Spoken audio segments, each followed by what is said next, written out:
Enjoy করতেছি। Family নিয়ে আসছি, আমি আরও একবার এখানে আসছি পিকনিকে। ভালো লাগছে, ফ্যামিলি নিয়ে আসছি। অনুভূতি খুবই ভালো। হ্যাঁ, অনেক সুন্দর একটা জায়গা, অনেক ভালো লাগতেছে। স্প্রিং বোটে উঠলাম, দেন আদর্শ গ্রাম দেখলাম, ছোট ছোট পুতুল দেখলাম, খুব ভালো লাগতেছে। গ্রামের দৃশ্য খুব সুন্দর জায়গা, খুব ভালো। এবারকার ঈদ অনেক ভালো কাটছে এখানে আইসা। আমি আম্মুর সাথে বাবার সাথে আসছি, আমি অনেক কিছু দেখছি। খেলনা দেখছি আর সেসরি দেখছি, অনেক কিছু দেখছি। এই পার্কটা অনেক সুন্দর, এখানে আসতে খুব ভালো লাগছে। বান্ডেল থাকলে প্রতি সেনমানিতে টাকা বাঁচবে। বিকাশ সেনমানি বান্ডেল কিনে জিতুন প্রতি লেনদেনে। আমার বাবা, আমি আর আমার মা এখানে এসে উঠলাম, তারপরে একটু এখন হাঁটছি। এখন আমাদের যাওয়ার কথা ছিল ওয়াটার কিংডম এ, এখন আমরা আরেকটা যাব রাইটে। আমি নারায়ণগঞ্জ থেকে আসছি ঘুরতে। আমার ছেলে, মেয়ে এবং আমার স্বামী, আমরা ফ্যামিলি 6 জন, আমরা সবাই আনন্দ করতে আসছি। এই পার্কে কি নাই? এই পার্কে সব আছে। এই পার্ক আসলে বাংলাদেশের ছোট বড় অনেকগুলো পার্ক দেখা হয়ে যায়। এই জন্য আমি আসছি, আমি আমার পরিবার পরিজনকে নিয়ে আসছি।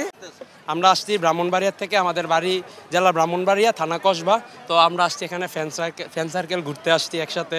তো আমরা পুরাটা ঘুরি না, এক সাইড ঘুরছি, অনেক সুন্দর একটি জায়গা। আমাদের 11 জন বন্ধু বান্ধব এখানে আসছি। আমরা প্রতি বছরই আমরা এখানে ঈদ উপলক্ষে আসি। এবার আমাদের ঈদ অনেক সুন্দর, অনেক ভালোভাবে ঈদ কাটাতে পারছি। আমরা 11 জন বন্ধু আসছি মিলে, আইসা ঈদের আনন্দ উপভোগ করলাম। সবাই মিলে এখানে অনেক আনন্দ রাখছে। আমরা প্রায় বছর ঈদের সময় এখানে আসি, অনেক মানুষ হয়, অনেক দূর দূরান্ত থেকে আসে। প্রতিদিন সাথে আমরা অনেক আনন্দ করি, গান উদ্বোধন করি, ঈদের আনন্দটা এখানে কাটাই। বেসিক্যালি ঈদ আসলে তো আগের মতো আর ঈদ নেই, এখন ঈদ হচ্ছে বাচ্চাদের জন্য। তো বাচ্চাদের শোকে আসলে আমাদের শোক, এই বাচ্চা রাইডের জন্য এখানে নিয়ে আসলাম। সো বাচ্চা যেহেতু এনজয় করতেছে, সো আমাদের ঈদ সাকসেসফুল। আমরা এইবার ঈদে আমরা 2টা স্পেশাল, অর্থাৎ আমাদের আন্তর্জাতিক মানসম্পন্ন 2টা রাইড আমরা এবার স্থাপন করেছি। তার মধ্যে একটা রিভার ক্যাপ, যেটা এশিয়ার অন্যতম। এই রিভার ক্যাপের ভিতরে প্রবেশ করলে আপনার মিশরের পিরামিড সহ মমি এবং মিশরীয়দের, ইজিপ্টের যে জীবনযাপন, এই জন্য আমরা নীল নদের গল্প শুনতাম, এগুলো সব সেট আপ করা আছে। এখানে সেট আপ করা আছে আমাদের দেশের সুন্দরবনে জীবজন্তুরা কীভাবে বসবাস করে এগুলো। অর্থাৎ এখানে গেলে 7টা অভিজ্ঞতা, আমাদের স্পেশালি আমাদের যে উপজাতি, ওনাদের যে জীবনযাপনের মান, ওনারা কীভাবে জীবনযাপন করে সেগুলো এখানে তুলে ধরা হয়েছে। এখন মনে হয় জীবন্ত কাছ থেকে, সেটা একটা পরিজনের ভোটের মধ্যে ঢুকে দেবে।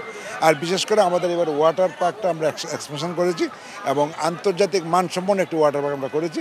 আমরা আশা করছি যে আমাদের দেশের লোক আগে যেমন ভারত, থাইল্যান্ড, সিঙ্গাপুর, মালয়েশিয়া যেত অ্যামিউজমেন্ট পার্ক দেখার জন্য, আমি নিশ্চিত যে ড্রিম হলিডে পার্কে আসলে আপনাকে বাইরে যাওয়ার হয়তো বা প্রয়োজন হবে না, সেটা আমি এনশিওর করছি। এবং আগামীতে আমরা আরও কিছু নতুন নতুন এমন রাইড স্থাপন করব যাতে আমাদের দেশের লোক একটা বিনোদন সেবা পায় পাখি এসে, সেটা আমার ভবিষ্যৎ পরিকল্পনা এবং প্রত্যাশা।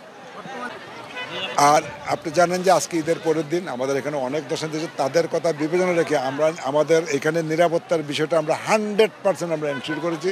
আমাদের এখানে একটা আনসার ক্যাম্প আছে, সেখানে আপনার 30 জন আনসার সর্বক্ষণিক তারা ডিউটি দিচ্ছে। আমাদের নিজস্ব কিছু সিকিউরিটি আছে, আর পাশাপাশি পুরা সিসি ক্যামেরা দিয়ে অকুপাইড, অর্থাৎ আপনার কোথাও কিছু দুর্ঘটনা ঘটলে আমাদের সিসি ক্যামেরার ফুটেজে, পাশাপাশি আমাদের মোটরসাইকেল 2টা আছে, ওনারা তাৎক্ষণিক সেখানে চলে যায়।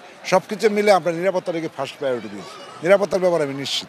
আর পাশাপাশি আমাদের নরসিংদীর যে প্রশাসন, বিশেষ করে পুলিশ সুপার মহোদয়, জেলা প্রশাসক মহোদয়, ওনারা কিন্তু আমাদেরকে নিরাপত্তার জন্য পর্যাপ্ত পুলিশ বাহিনী এবং আমাদের ট্রাফিক বাহিনী, যাতে গাড়ি ঘোড়া যেন রাস্তা যেন কোনো যানজট না হয়, সেই জন্য ওনারা পর্যাপ্ত ট্রাফিক ব্যবস্থা করেছে।